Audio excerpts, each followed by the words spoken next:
our channel. Today, gumawa ako ng another makeup tutorial na one brand makeup na ang kinalabasan is holiday. So, ito yung naisip kong look ko mamayang gabi. Actually, hindi na ako maghihilamos. Ito na yung look ko for this Christmas holiday season. Ito yung naisipan ko. So, ano lang siya, naglalaro siya sa color na red and parang plum.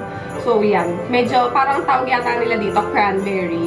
Tapos, with dark lips, syempre, dark lips na red. And all the products will be NYX. Yan. Katulad niyan. Ito yung ginamit ko na illuminator. So, anyway, yon. All the products I've used here is NYX. Very easy lang siya. So, very tricky lang kasi layering yung nangyari dun sa eyeshadow na ginawa ko. Kasi kailangan kong ma-achieve yung depth.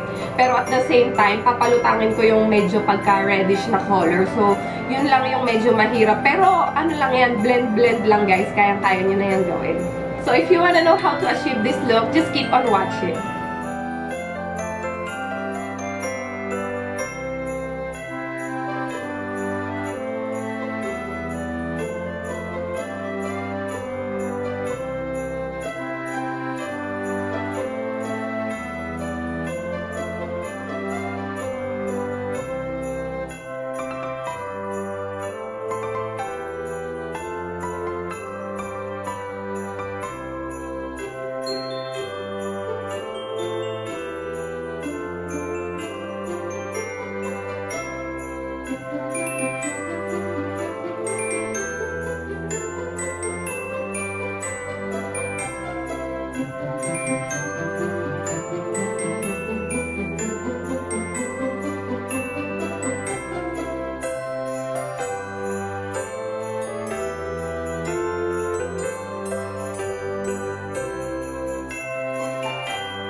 Thank you so much guys for watching this video. Sana nagustuhan niyo yung look na ginawa ko and nag-enjoy din kayo dun sa mga products na ginamit ko kasi ang gaganda talaga nila.